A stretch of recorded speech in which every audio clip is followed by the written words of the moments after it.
Welcome back to my channel. In today's video, I'm going to show you guys how I made this everything bagel cheddar cheese sourdough loaf. This is so delicious and so flavorful, and I hope you guys enjoy it as much as we do. So let's get straight into the recipe. I start with 125 grams of active sourdough starter and 325 grams of filtered water. I mix these two ingredients together until I see no huge chunks of sourdough starter. I then add 500 grams of flour and 10 grams of salt. I am going to mix everything together again until I have no big chunks or pockets of flour left over. I love to use my spatula, as you guys know. If you guys have been watching my other videos, I like to use a spatula because it helps me clean the bowl and it is very easy to clean in comparison to those dough whisks, but those are very helpful to mix your dough. So I just go ahead and put some plastic wrap over my dough and I let it rest for about 30 minutes on the counter, and then I start on my first set of stretch and folds. I like to add my inclusions on this first set, but if you'd like, you can do the first set of stretch and folds and add the inclusions on your second or third round, but I am adding it here. I sprinkle a little bit of the everything bagel seasoning, and then I put a little bit of the cheddar cheese in there, and then I fold it over, sprinkle a little bit more of that seasoning, put more cheese. I repeat these steps about 4 times until I get all around the bowl, and then I like to make sure that all of the inclusions are inside the dough, like in the middle of it, if that makes any sense. So after I'm done putting the inclusions here, you're gonna see me just kind of fold the dough into itself, making it into like a circle and making sure that all the cheese and everything is inside, and then the outside is nice and smooth. I like to do this because I feel like my inclusions get distributed better when they're within the dough, not really poking so much on the outside. Another reason why I like to add the inclusions on the first set is because as the dough bulk ferments, the dough, as it grows, it kind of like grows within the ingredients or with the ingredients. So when it creates all those pockets of air and beautiful gases within the dough, the inclusions are just like part of it, if that makes any sense. And I just feel like it gets better distributed that way rather than putting it on the third set. I usually do 3 sets of stretch and folds, so that's why I like to put it on the first. But if you want to strengthen your dough, you can do the first set without adding inclusions and then add the inclusions on the second or third set. I just prefer on the first. You can see here that I'm just folding the dough into itself on the second set. I'm not really adding any more inclusions. I just added a little bit of that seasoning in the beginning just because the outside of the dough was the bottom part of the dough from when we did the first set of stretch and folds, if that makes sense.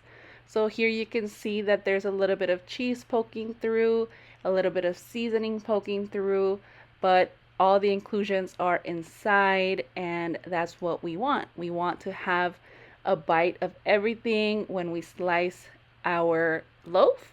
So this is my last set of stretch and folds. I just like to fold the dough into itself, making sure that everything is inside. You don't really see like a lot of cheese on the outside. This is how it looks right before letting it bulk ferment on the counter for a few hours. When I am ready to shape, I put a little bit of that seasoning on a plate, and I just go ahead and take my dough out of the bowl. You can see it's ready because it's nice and jiggly. It's not sticking to my bowl as I pull away from it, and it's not sticking to my fingers.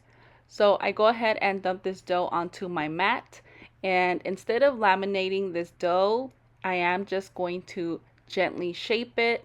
I don't want to disrupt or pop any of those beautiful bubbles within the dough by laminating it, especially since we already put our inclusions during the stretch and folds. So here you can see all those bubbles. I just love to like gently pop them on the top.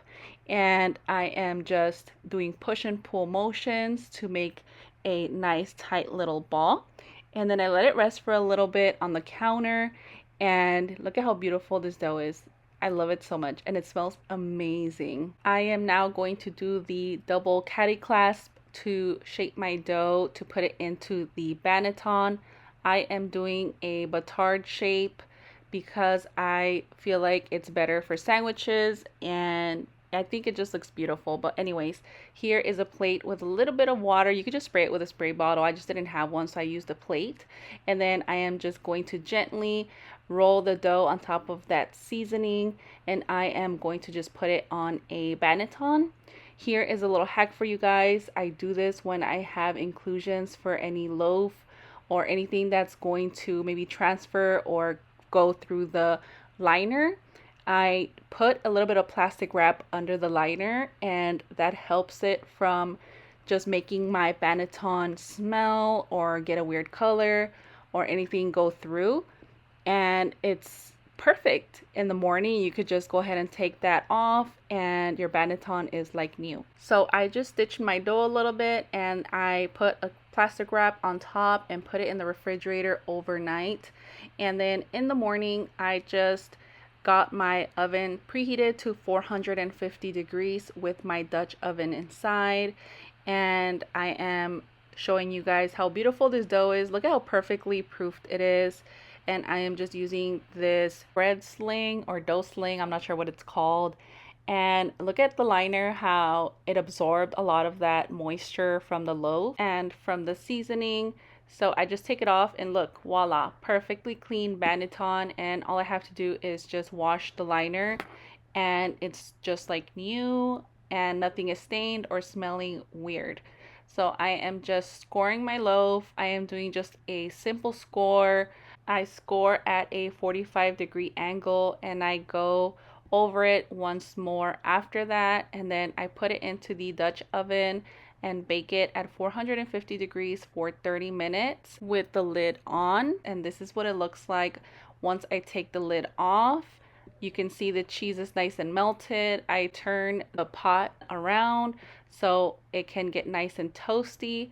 And this is after an additional 15 minutes with the Dutch oven lid off.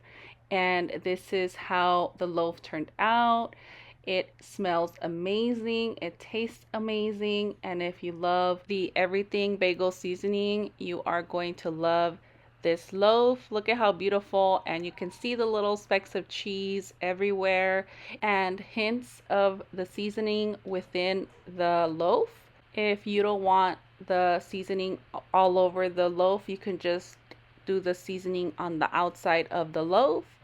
But if you are going to try this recipe, or if you have tried it before, let me know what you think. I want to thank you for watching today's video, and I will see you guys in my next one.